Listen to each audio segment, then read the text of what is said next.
I can bring you in warm. Or I can bring you in cold. Anybody have a clue who we're going to be buying today? If that didn't give it away, I don't know what will. I got Van Seal with me. Van Seal is going to be basically telling you how to correctly mod the Mandalorian. Not Mando, the Mandalorian. Thanks for coming in, brother. Yeah, no problem, man. I'd love to be here. Let's go ahead and start off with this. I do believe I'm sharing my screen with you. If I wasn't, I will in just a second. But let me go ahead and pull up the old Mandalorian, and we're going to talk about. Well, you go ahead and get started. Let us know about his basic. Give us the lowdown. Basic is kind of the cornerstone of his kit, in my opinion. That's what you're going to be using more than pretty much anything. Yeah. It's really, really good basic. So it gives himself crit chance up for 2 turns, which is 25% crit chance. Anytime he scores a critical hit, which you want to make sure this guy is critting 24/7. If he's not critting, something is wrong. He gives another random bounty hunter ally crit chance up. That also helps with just spreading buffs, making sure they're landing their crits. But yeah, it's a super solid basic. So from we'll get into this more, but the crit chance, guys, the modding, of course, I give you guys the visuals in the video, but the crit chance is going to be a major part of this. So after we explain all of the abilities, we'll go into why. So here we go. Yep. I think my So wife's moving about over to come to his, in and ruin the video as well. What's up? Hold on a second.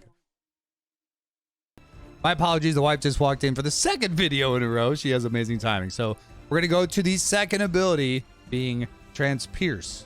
I believe I said that right. What do you got here, Benzil? I don't think I've ever actually said that. So I would give you a solid 10 out of 10. I've never said that. I've just said the special. Right? Wolf would I've be never proud. actually read that. Transpierce. Nope. I didn't either. That's something I'm learning. I didn't know that's what it was called. If someone awesome. said, what's Transpierce? I've been like, I don't know. I read it just so I can remind myself it's even there. I think that's the first time I ever read it too. So go ahead and give him a rundown on this ability. This is such a good ability because it's a call to assist, but call to assist that you get to pick, and those are always super, super helpful. Very, very universal situational special. The cool thing about this special though is whoever you call to assist, you're going to give them critical damage up, and the Mandalorian is also going to get crit damage up after the attack, not before the attack. Unfortunately, that'd be cool, but unfortunately you don't. Fun fact about it though too. Let's say you use this ability and you call someone to assist, but the Mandalorian kills the target and you never get the call to assist. Whoever you call to assist will still get crit damage up regardless. Awesome. It's whoever you target. So it's good to know. You always want to make sure he's also you want to make sure he's critting on this as well. So we'll go into the crit chance. So on a side note with that, so who are we looking at? Django, Boba? Because typically they get modded a lot with crit damage. So it kind of depends. Like I said, this is a very universal situational call to assist. So if your team is running low on health, you might call somebody like Grief, where his basic, heals 5% protection and good call. Health. Yep. If you're running Zam and there's thermals out there and you want to get her going, call Zam to assist. It's really helpful because the Mandalorian has bounty hunter's resolve, so he ignores taunt. So this is a really good way to combo into some. I'm really glad you said hits. that, because the first thing that clicked in my mind was, who do I want to give that crit chance to? But you're right. Situationally, you need to be prepared to. If you're going after a scoundrel, character, Great point. call Boba Fett because he double taps. If you're going after a debuff character, call Jango Fett. This is why I bring on specialists. Good job. Yeah. Leadership. Yeah. So leadership isn't bad. You don't use it a whole lot. It's not bad. It's just I feel like it gets overshadowed by the better ones. Sure. Again, this is a leadership that is very situational. The only time I ever use it is if I'm trying to take down a team and I don't have enough speed. If I don't have enough speed, I will either use Jango Fett or Mando. Obviously Jango first because his contract's a little easier and you get more speed out of him and offense. This one, I'm not going to say I don't use it because every blue moon I do use it. But for the most part, you don't have to really worry about the Zeta here. I was just going to say, so you're leaning toward not even going to the Zeta before we even get there. Yeah, don't even worry about the leadership Zeta. Like I said, it's not a bad lead. It just gets overshadowed by several others. Yeah, understandable. Is there anything special about the lead that we should know? Other than it has not speed? really. It's a very just you just crit while you're buffed. Okay. And you get more offense. There's nothing really crazy about it. What about the first unique, Discipline Bounty Hunter? This unique is very, very special. This unique, Actually, honestly, it's is unique. what... I have to correct you. It's not a special. It's unique. No, it's a special unique. You said it's special. I said no, it's a unique. It's very special. That's special. A unique. It makes it a special unique to me. Go ahead, dude. I'm just messing with you. This unique, honestly, is what put the bounty hunters on the map. Like, they were a okay team back in the day. Yeah. But when Mando came out, everyone thought this was a typo. Everyone thought this was busted, and honestly, it still is kind of busted. 30% turn meter is insane. Absolutely nuts when you think of all the people that can call him to assist without him even taking a turn. Yeah. So he gets 30% turn meter anytime he lands a critical hit. Bounty hunter allies gain half of that, so 15%. And then, of course, he gets bounty hunters resolve at the start of the battle. He does not have what I call the legacy bounty hunters resolve, and what I mean by that is the original version with Boba and Jango, where if they kill somebody, they regain it. Obviously, if he had it, it'd be a little busted because he gets disintegrate. But he does get bounty hunters resolve. He just can't regain it once he dies. He can regain it through Jango's lead, but that's a completely different thing. This I wasn't aware of. I'll have to look into that. All right, let's look at that last one here. What's the other Zeta he's got? He's got two, does he not?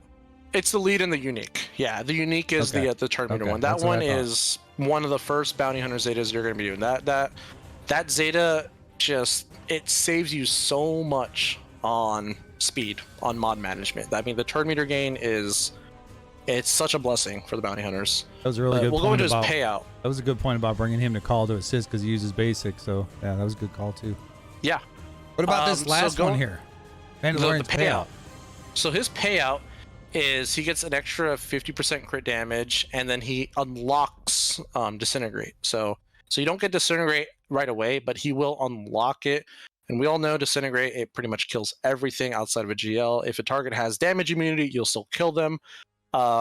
Things disintegrate does not kill are like GLs. It will kill a character though. If you're fighting Rey and she's in her ultimate stance where everyone's taking one damage, it will kill a character when she's in her ultimate stance. So that's good to know in case you ever do bounty hunters versus Rey. Tip. Yeah. Or you're trying to just take out some of the sides to clean up the team. Yep. And the only thing with disintegrate that there is a couple of conditions. If he's ability blocked, he cannot use it, obviously. Right. But he cannot use disintegrate unless he has crit chance up or crit damage up. Yep. So you have to make sure you are constantly cycling those buffs on him. That way, you're never in a position where you need to kill somebody to disintegrate, but you don't have any of the requirements. The other reason why it's so important for him to land crits, other than gaining turn meter and stuff like that, is anytime you land a crit after the contract, you will reduce the cooldowns of disintegrate by 1, because it is an 8-turn cooldown. Right. But anytime he's critting, it's getting reduced by 1. So you might be able to get that out in 3, maybe 4 turns. I was just gonna ask you. Let's amaze some people that aren't aware of it. How quickly can you theoretically get to that disintegrate? Yeah, you'll get it. You'll get it the second the payout unlocks, but then after that's on an 8-turn cooldown. But if he gets called to assist and he's critting, it'll come off a lot quicker. I feel like I've never counted, but I feel like I did a Bosk assist, grief assist, all in, and then one other person, and then he popped up to disintegrate. Like it was that fast. Yeah, and Boss can also reduce the cooldowns on his mass assist too if it's the weakest target. So it's like you get a 2-for-1 there, as long as Mando crits. Yeah, it's crazy. I know it can come up really fast. So, but you've got to know what you're doing in order to make that happen. Yep. Let's see where we at. So looking at the mods themselves. So let's talk about straight up. Where do you go? Where does this guy need a speed arrow? What are we looking at? So his mod set is actually, I think, he's probably one of the easier bounty hunters to mod, in my opinion, because you don't need him to be terribly fast. Just because he gets so much turn meter. It drives me crazy when I see people where they're Boss and Grief are really fast, and then Mando's just right behind him. It's like all that turn meter he just got from that call to assist, it's going to waste, guys. It's going to waste. 30% is a lot. And when you're calling him to assist with Bosk and Grief, I mean, he's gaining 60% turn meter before he even takes a turn. Yep. And then he's going to gain an additional 30% when he takes his turn. Yep. So this guy does not need to be modded for speed. I would say pre-relics, speed is okay, it's acceptable, but once you get this guy relic, you definitely want to go more along the lines of crit damage, because he's not really an attacker you rely on for a lot of damage, but he can be, and that's where you get the most out of him. You want to mod him for crit damage and crit chance. I don't need to explain why. Four crit damage and 2 crit chance.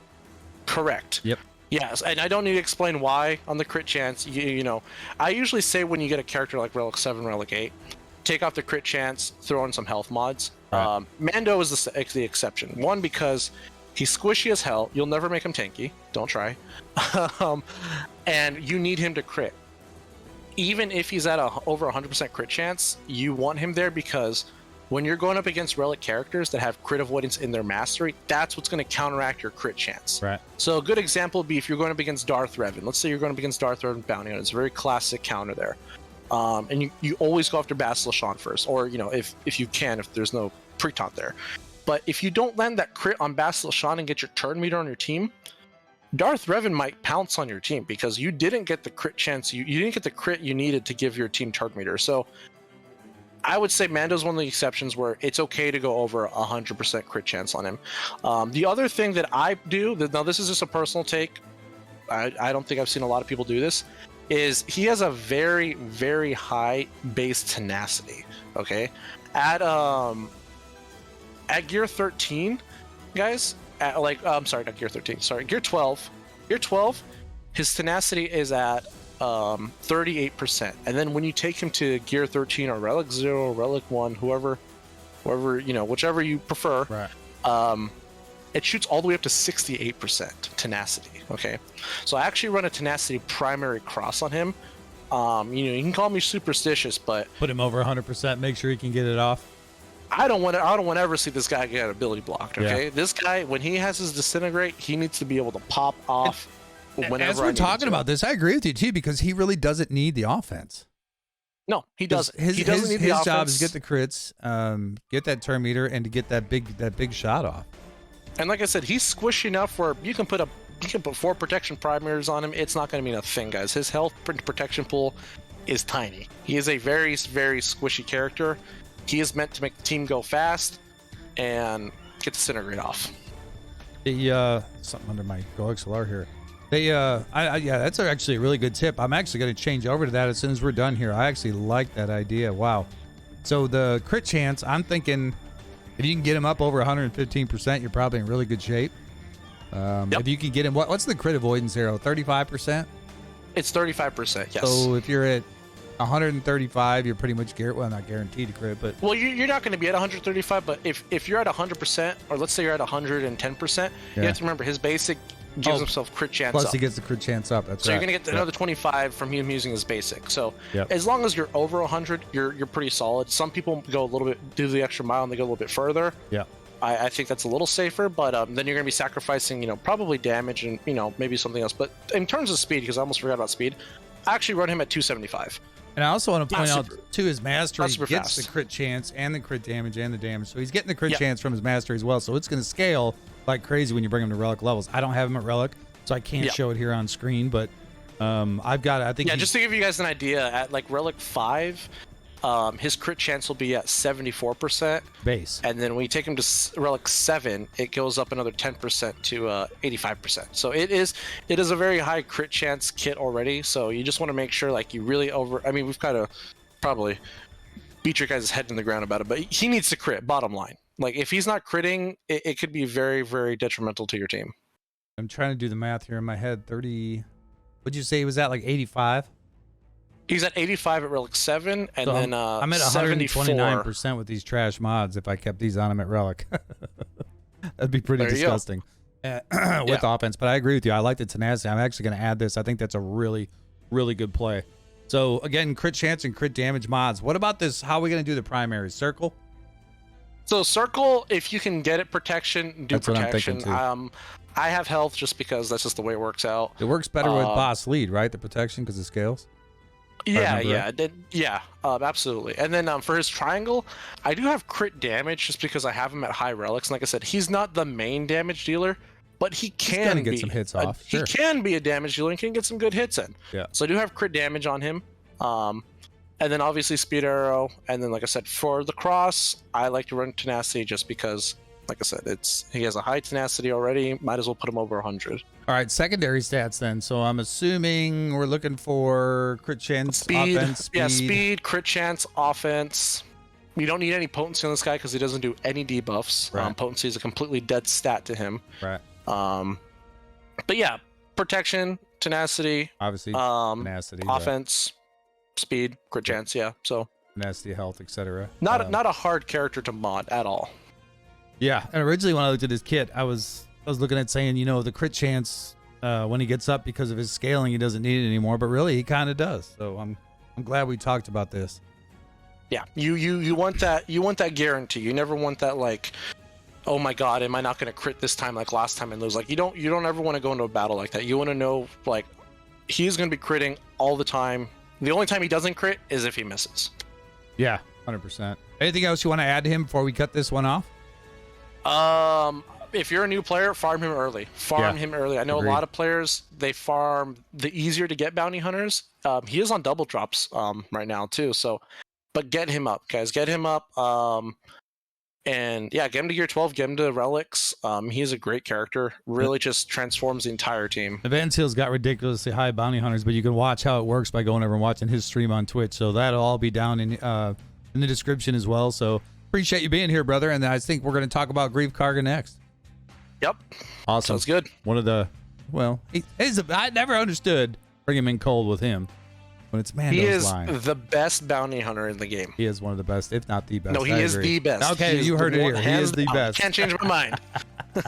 Thank you, brother. I appreciate it. And guys, don't forget, over there and follow Van Seal. And of course, that's hiding behind Van Seal. But hit that follow button. We appreciate you guys. Until next time, we are 1 battalion strong. We are 1 battalion strong.